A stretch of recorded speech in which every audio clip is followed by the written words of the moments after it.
Hello, beautiful people. Welcome back to my channel. My name is Sophia, and thank you so much for clicking on this video. Today we have a story time, and today's story is about my time in college, specifically the time when I failed a class.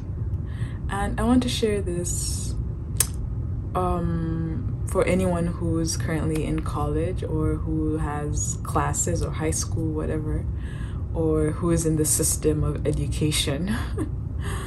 And also to my previous self, to my past self, my college self, because she would have liked this video. Anyway, so I want to talk about this story. Context is I'm all over the place already, but in college, my degree, I graduated in healthcare administration and policy, and my concentration was in systems management. And in this course, there was so many classes that you had to take. And honestly, I did fairly well in a lot of those classes. I have to tell you, because this matters in the story, that if you're doing a bachelor's of science, I don't know if this applies to every college, but I think it does. But in the college that I went to, anything in a bachelor of science, or at least for my degree, you had to get a C. The lowest grade is a C, so that's like 75% in all your tests to pass that class. You have to get a C or a B or an A. If you get a D, you're not passing that class. You'll have to take it again. Of course, if you get an F, you definitely have to take that class again. So when I say I failed this class, I got below a C. Anyway, let's get into the story.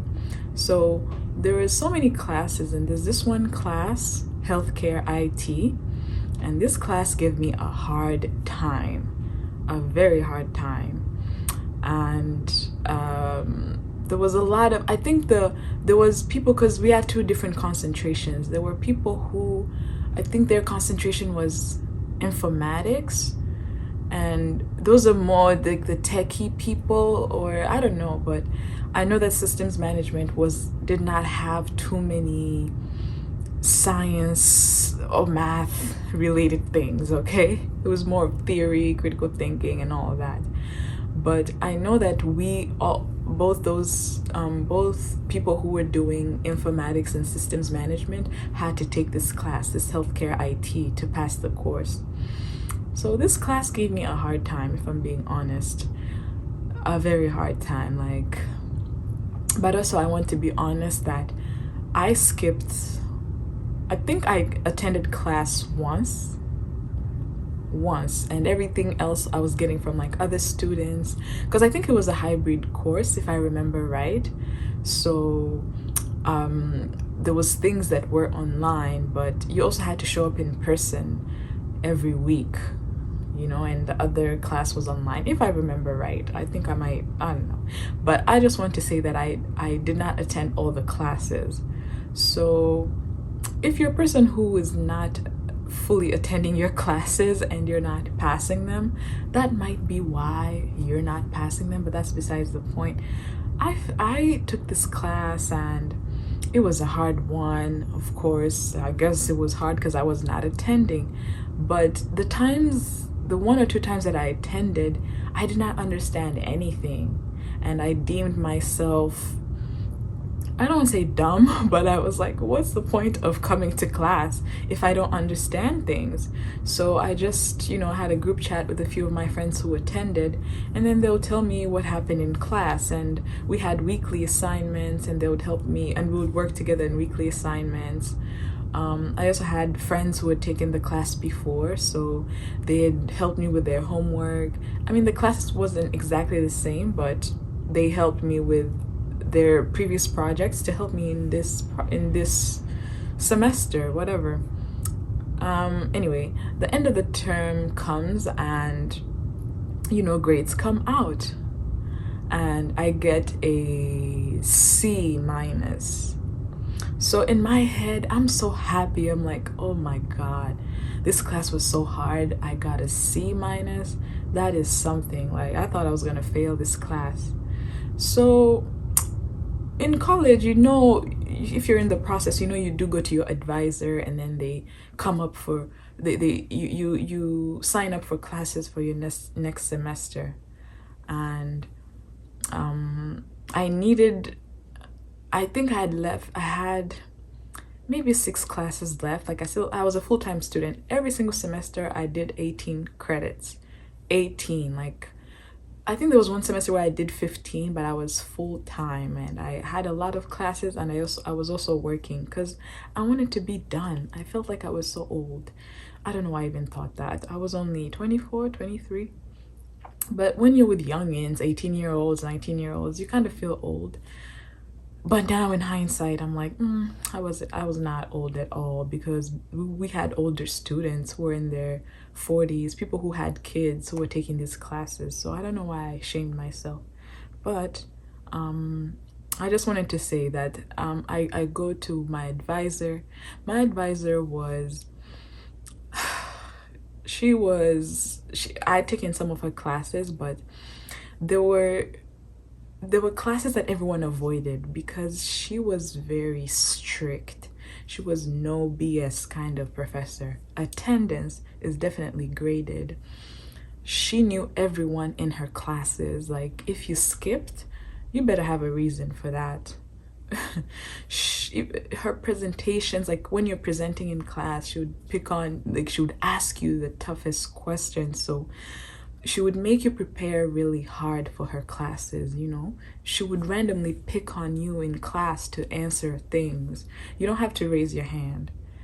This lady was in like her 60s. She was older. She was old. Okay, older. I don't want to age shame or whatever, but she was an older lady, physically, even mentally, how she did things. But she was no BS. So most of the classes that she taught, there was only 2 professors, her and another one. But this other guy, his classes will fill up so fast because everyone did not want to take her because they knew of her. Everyone knew of her.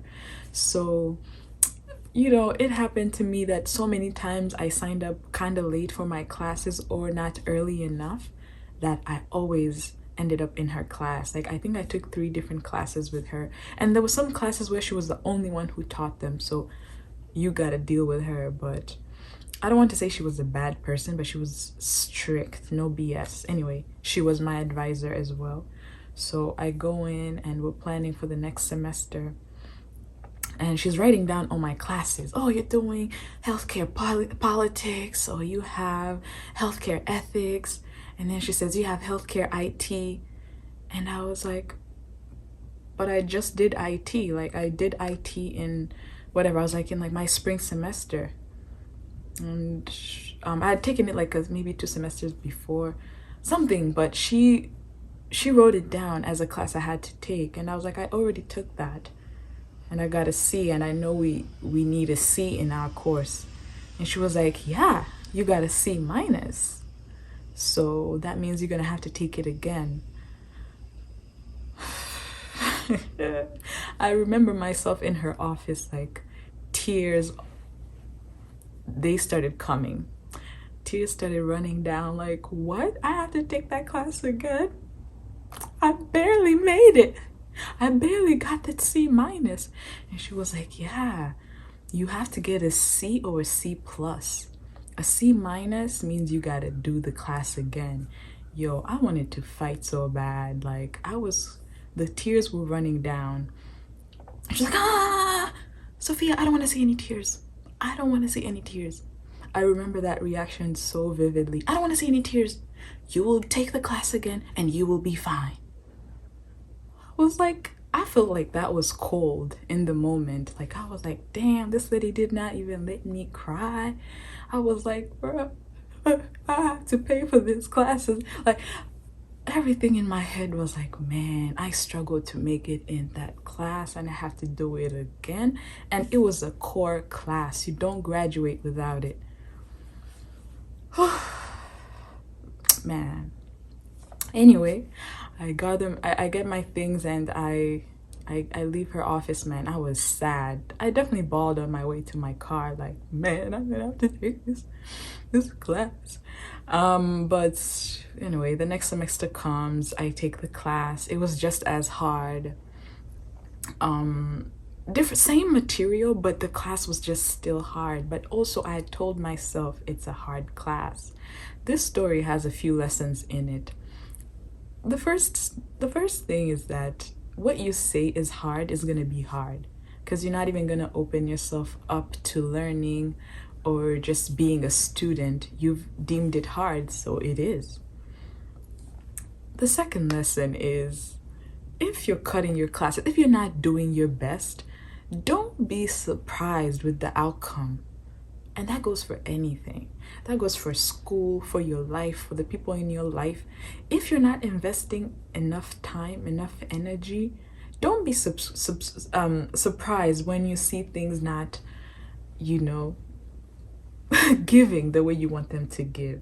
Because that was me. I was so shocked because when I took the class again, guess what I got? I got a C. Like, literally, again, I barely made it, but I made it. I barely made it. So in my head, I'm like, man, I took this class again and I got a C. Like, I could have got a B at least for someone who's repeating. But I did not put in extra effort the second time around. In fact, I skipped all classes. I think I attended once, that first time where you sign the sheet, blah, blah, blah. I never attended again for the entire semester because I was like, I've already gone through this. But when a C came out, this time I was not very surprised. I was like, you know what? You did not put in extra effort this time around. You just still did the bare minimum, expecting great results because you've repeated the class. The first time you failed the class is because you didn't put in enough effort. And now you're doing the same thing, expecting different results.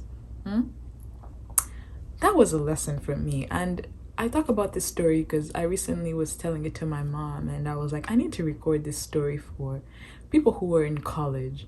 When you're half-assing in a class or a subject, please don't be surprised when you don't get those grades that you want. Because I had some colleagues who after class they meet up and discuss what we just studied, and me, I'm on my way home. But sometimes I did have work. Most times actually after classes I always had work, so but there was always people who were discussing things after classes, you know?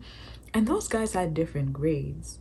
Those guys who put in extra effort had different grades. I can tell you in all my other classes where I put in maximum effort, the A pluses were there, you know? And I was not so surprised because I was like, I worked for this. Of course I got an A plus, you know, like in my HR class, like that was one of my favorite classes. But I put in the work for those classes, the ones where I got A's. So if you're doing things, give it your best shot. Like, know that choice that you're making, that you can that it's going to affect the future, and are you willing to accept the consequences of the choices you're making now? I think that would be a question for this story time. Are you willing to accept the consequences of the choices you're making now? Because if you're out here living without putting in maximum effort, but somehow expecting that luxurious lifestyle that you want, you are going to have to put in some kind of effort. And that doesn't mean that every day you're grinding, but whenever you do something, you're intentional and you put in effort and you say, I did my best. I swear to God, I did my best, and that was the best that I could do. And in times like that, when the results come out and you are not doing as well as you thought, you'll know that you did your best. Like, you won't put yourself down. You won't say you're dumb or whatever, because you know for a fact that you gave it your best. The second lesson is, I think it's the only other lesson. There's times when you're gonna fail at things. Like, that's just what it is. Like, sometimes you just fail at things, and that really doesn't define you. Because for me, I thought it defined me. I was like, man, this is the end. But the lady was right. She was like, you're gonna take that class again and you'll be okay. And I did turn out okay. Years later, I'm out here reaping the benefit of the lesson that I learned from that experience. But in the moment, I didn't really get it. So if you're in classes right now and you're failing, ask yourself those questions. Like, are you really doing your best? Like, to the best of your, like, are you using all the resources that you have? Are you going to the library? Are you reading books? Are you asking your friends? Are you going to the professors? Are you going to your TAs? Are you really doing your best? Okay. So yes, I was asking, are you doing your best? Are you doing your best? Like, because you know your best. You can tell other people, I tried so hard, I did this. But in your chest, in your heart, you know what your best is. You know when you're not putting in full effort. Expect results that align with the effort that you're putting in. That's all I'm gonna say. And if you need support, if you need help, seek help. Because we had so many resources I could have gone to learn more about this course, about the things that gave me trouble, but I did not. I did not go to those people who were, they were not even charging money. You just have to sign up, you know. But I did not use the resources that we had. But I was saying, man, I did my best. Even the second time around, I did not do my best. I can admit that now. And you know what your best is. No one else knows your best. And sometimes you can do things, even like you can give your things your best and they still don't come out the way you want them. You need to accept that. There's a lesson in there that you will learn later. Coming from my story, there's a lesson, so you'll be okay. Like the lady said, whatever is not working out now, see it as, try at least to see that there's wisdom in it that maybe you are not understanding right now, but later you will see. As long as you're doing your best, okay, you will be okay. This is not the end. When things fail or don't work out the way you want them to, it's not the end. I can promise you that. Sometimes it's even the beginning. So yeah, that concludes my little story, and I hope you learned something, you know. Yeah, okay, I hope you're having a great day or a great rest of your day, and I will see you soon in another video. Deuces.